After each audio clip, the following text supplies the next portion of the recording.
Kamusta naman po kayo ngayong araw? Mabuti naman po, teacher. Mahusay. Ngayon, magsitayo po tayo at simulan natin ang ating araw sa pamamagitan ng isang panalangin. Sino ang maaaring magbulot agad ng isang panalangin?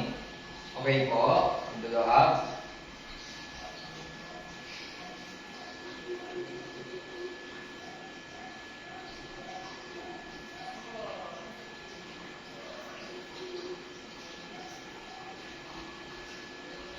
Magandang araw mga bata.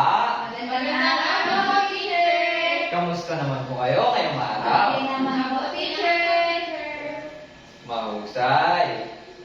Bago po tayo umupo, pulutin muna ang kalat na nasa baba ng ating mga upuan at ilagay po ito sa tamang lalagyan. At ayusin natin ang ating upuan. Ngayon, maaari na po kayong umupo. Ngayon ay magtatala ng liban si teacher. Sa oras na marinig nyo ang inyong pangalan, itaas lamang ang kanang kamay at sabihin, nandito po o narito po, teacher. Maliwanag ba mga bata? Opo, teacher. Mahusay. Wab, Andito po, teacher. Gama, Andito po, teacher. Ka, Andito po, teacher. mahusay at walang umiban ngayong araw. Ngayon naman ay, ano-ano ba ang mga dapat nating tandaan sa oras ng ating talakayan? Teacher, dapat po makinig sa guro. Magaling. Ano pa? Dapat po huwag mag-ingay, teacher. Tama. Dapat tayo ay makinig kay teacher at huwag maingay. Ngayon naman ay may hinihanda si teacher o may ginawa si teacher na chart. Inatawag ko po itong chart na ito ang ating pangarap. Ito po ang magsisilbing pangkat ninyo. Mamaya ihati ko kayo sa dalawang pangkat at sa tingin kayo po ay makakasabot ng tama o makakagawa ng mahusay ay magkakaroon po kayo ng gantimpala.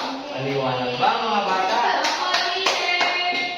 Okay. Ngayon, magkakaroon tayo ng maikling kwento. Lahat ba ay gusto makinig sa maikling kwento na ito? Opo, teacher. Ang pamagat ng maikling kwento na ito, ang munting bituin. Handa na ba makinig ang lahat? Opo, teacher.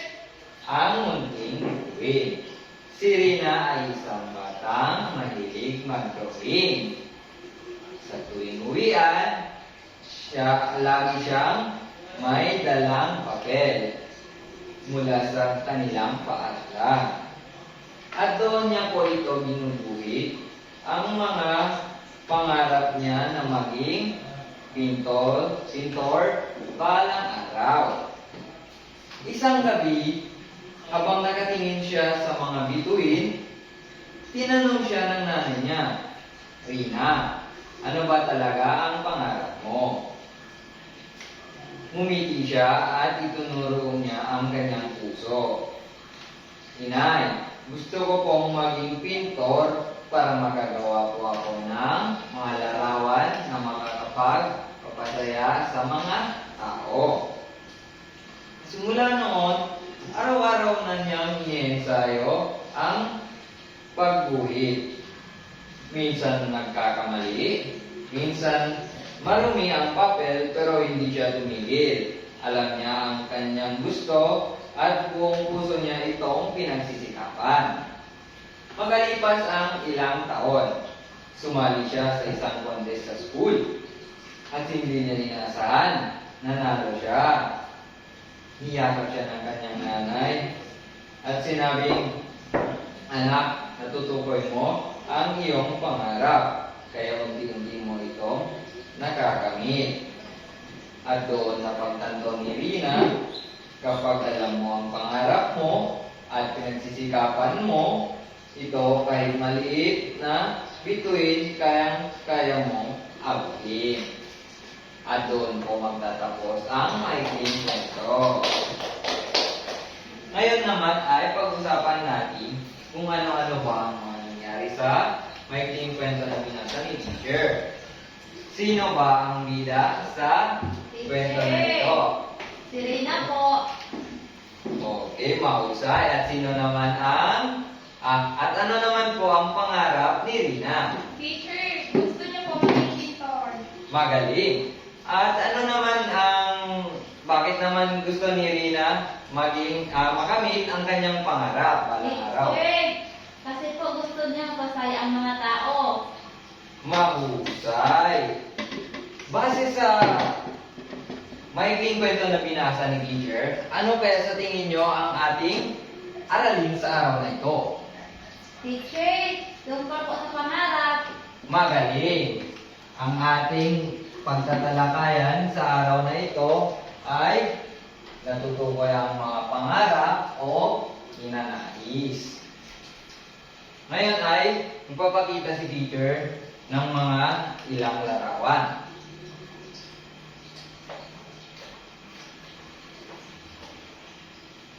Ano-ano po ang nakikita ninyo sa mga larawan ito? Teacher, doktor po. Ano ba? Teacher, chef po. Okay, mahusay. Ano kaya ang ginagawa ng mga taong ito? Teacher, yung chef po magluluto. Mahusay. Gusto niyo din ba maging katulad nila balang araw? Opo. Mga bata, lahat ng tao na nasa larawan na ito ay may kanya-kanyang pangarap nung sila ay bata pa. Ang pangarap ay ang bagay na gusto mong maging o makamit sa pagdating ng panahon. Alam niyo ba mga bata, lahat tayo ay may pangarap.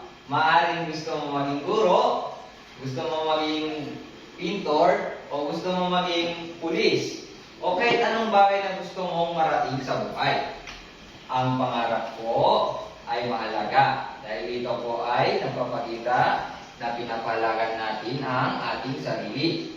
Kapag po tayo ay may pangarap, nagsusumikap tayo, nag-aaral tayo ng mabuti, at gumagawa tayo ng mabuting bagay upang ito ay makamit natin. Ngayon, halimbawa, si Rama ay gusto niya maging chef. Kasi siya ay lagi siyang tumutulong sa gawaing kusina. At si Ka naman ay gusto niyang maging doktor. Dahil po siya ay marunong maggamot. Mga bata, walang maling pangarap. Lahat ng pangarap ay mahalaga. Maliit man ito o malaki ay mahalaga. Dahil ito ay para sa iyo at bahagi po ito ng inyong pagkatao. Kapag pinapahalagan natin ang ating sarili, iningatan natin ang ating katawan, mag-aaral ng mabuti, sumusunod tayo sa ating magulang at kay teacher, ay makakatulong ito upang matupad natin ang ating pangarap.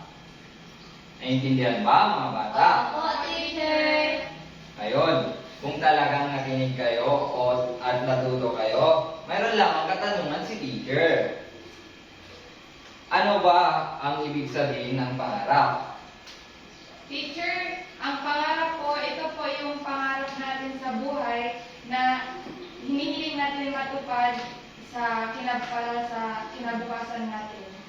Mahusay. Ngayon, ano naman ang gusto niyong maging paglaki balang araw? Teacher, gusto ko po maging guro katulad ninyo. Magaling. Ngayon naman ay magkakaroon tayo ng gawain sa inyong pangkat. Ipapangkat ko kayo, ihati ko kayo sa dalawang pangkat. Dito po ang pangkat isa at dito po ay pangkat dalawa. At sa tuwing makakasagot po kayo ng tama o makakagawa po kayo ng mahusay, ay magkakaroon po kayo ng gantimpala. Maliwanag ba mga bata? Opo, teacher! Okay. Ang ating gawain ay gumuhit lamang ng larawan o simbolo ng isang pangarap at pumili ng isang kinatawan sa grupo at ipresenta po ito sa unahan. Maliwanag ba mga Opo, bata? teacher. Ngayon, bibigyan kayo ni teacher ng dalawang sobre. Ang sobre na po ito ay naglalaman ng lapis, papel, at pangkulay. Dito dito nyo po iguguhit ang larawan o simbolo na ginawa ninyo. Ngayon, ibigay na ni teacher.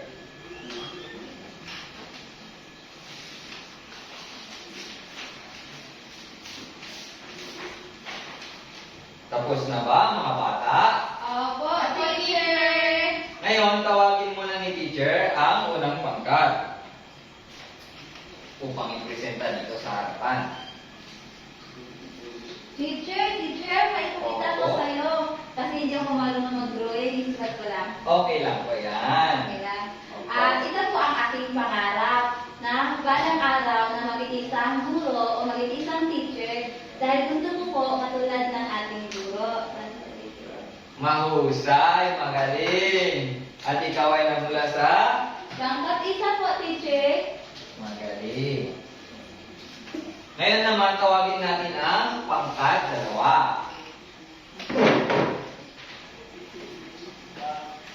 Saglit lang po, teacher. Okay po. Ako naman po, teacher, is gusto ko po maging chef parang araw po, teacher. Kasi po, gusto ko ipagluto ang magulang ko at mga tao na masasarap na pagkain. Magaling. Ikaw ay? Pangkat 2 po, teacher. Okay, mahusay.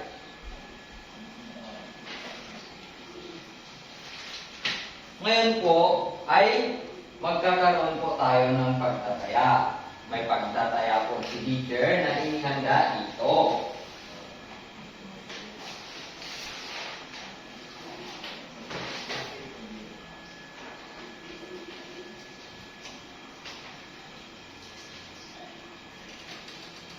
Babasahin muna ni teacher ang panto. Basahin ang bawat pangungusap at kung tama, isulat lamang ang letrang T at kung mali naman, isulat lamang ang letrang M. Maliwanag ba, mga bata? Opo, teacher. Okay. Ngayon, sino ang gustong sumagot sa number 1? Teacher. Sige po. Ako ay mag-aaral ng mabuti. Ano po ang tamang sagot dito? Ang tamang sagot po ay tama po, teacher. Isulat niyo po dito sa unahan.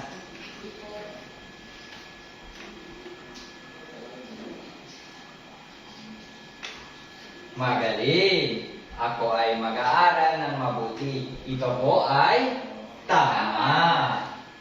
Sa pangalawa naman, huwag makinig sa guro. Ano kaya ang sagot dito? Sino ang gustong sumagot? Teacher, ako po, teacher. Sige po.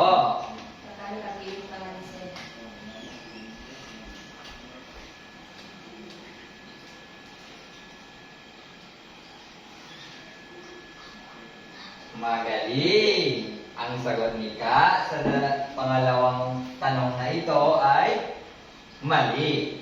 Dahil huwag makinig sa guro. Ito po ay hindi dapat natin gawin. Dapat po tayo ay makinig sa guro. Magaling. Ngayon naman ay dito tayo sa pangatlong pangungusap. Babasahin ni teacher. Ang pangarap ay maaaring makamit kung tayo ay nagsisikap. Ngayon, sino gusto ang sumagot dito sa pangatlong pangungusap na ito? Sige po.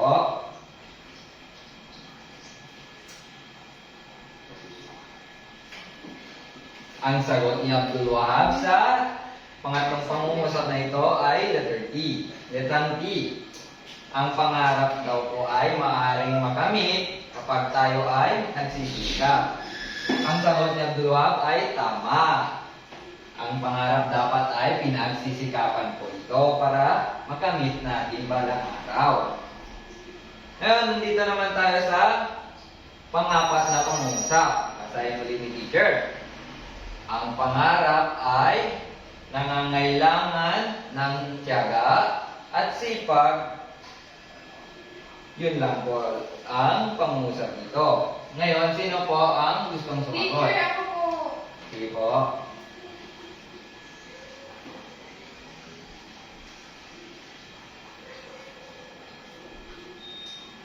Ang sagot ni Rama sa pang-apat na pangungusap ay tama.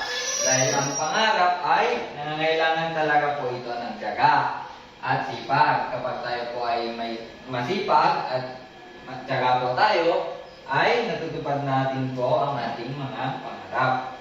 Ngayon, ang panghuli. Hindi mahalaga ang edukasyon sa pag-abot ng pangarap. Tama po ba ito o mali? Sino po ba ang gustong sumagot? Teacher, ako po, teacher. Pumunta po dito sa harapan at isagot.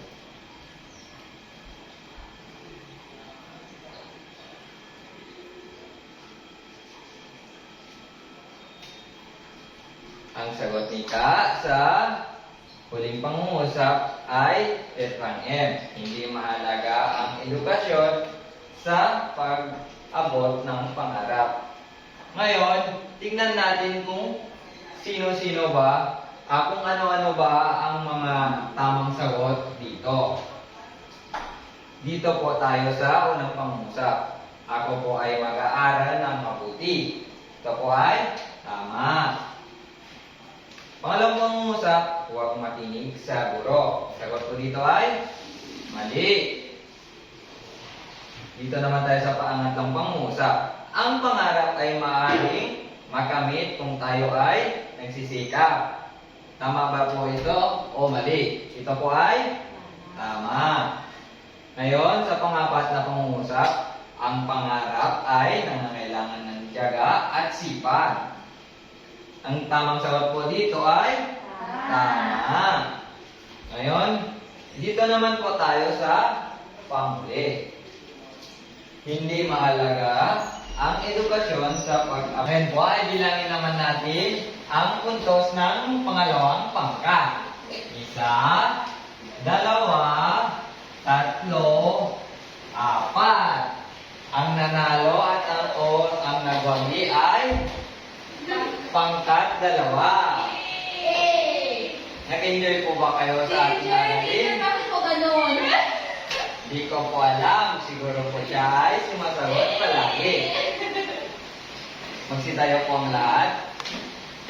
Paalam po